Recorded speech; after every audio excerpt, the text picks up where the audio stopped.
नमस्कार, सत्यशोध न्यूजमध्ये आपले सर्वांचे स्वागत आहे. अखिल भारतीय किसान सभा सांगली जिल्हा यांच्या वतीने गुरुवार दिनांक 11 जून रोजी जिल्हाधिकारी डॉक्टर मैनाक घोष यांना विविध मागण्यांचे निवेदन देण्यात आले.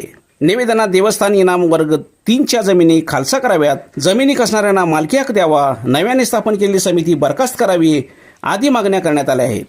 निवेदनावर उमेश देशमुख, रमेश पाटील, गुलाब मुलानी, बाळासाहेब गुरव आदींच्या स्वाक्षरी आहेत.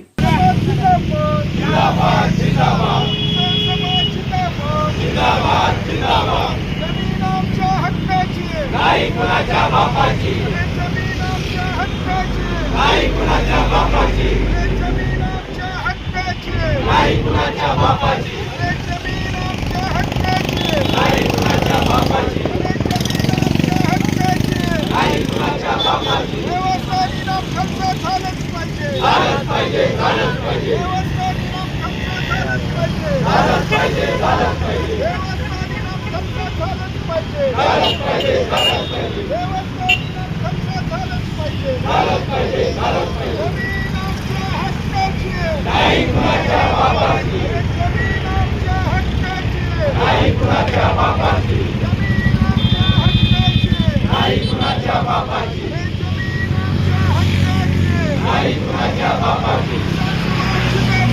जिंदाबाद, जिंदाबाद. किसान समाज जिंदाबाद, जिंदाबाद, जिंदाबाद.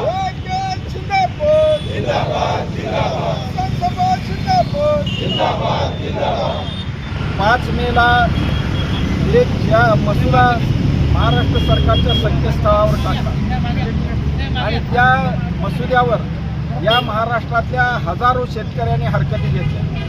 वास्तविक 5 जूनपर्यंत हरकती आल्यानंतर सरकारनं नवीन या जमिनीच्या संदर्भामध्ये कायदा करणं अपेक्षित होतं, परंतु तसं न करता अचानकपणे महाराष्ट्राच्या महसूल मंत्र्यांनी या मसुद्याला स्थगिती दिली आणि नव्यानं प्रारूप तयार करण्याच्यासाठी एक कमिटी नेमल्याचा 8 तारखेला त्यांनी जाहीर केला आणि तशा प्रकारचा परिपत्रक त्यांनी आत्ता काढलेलं आहे. त्या परिपत्रकाची होळी आज आम्ही जिल्हाधिकारी कचेरीसमोर केलेली आहे आणि आम्ही सरकारला इशारा देतो की उद्याच्या काळामध्ये ही कमिटी ताबडतोबीनं बरखास्त करावी आणि या मसुद्या हा जो आहे तोच मसुदा कायम ठेवून या सरकारनं शेतकऱ्यांच्या नावावर आणि कसणाऱ्या शेतकऱ्यांच्या जमिनी होण्याच्या दृष्टीनं प्रारूप हे जाहीर करावं आणि तसा कायदा करावा.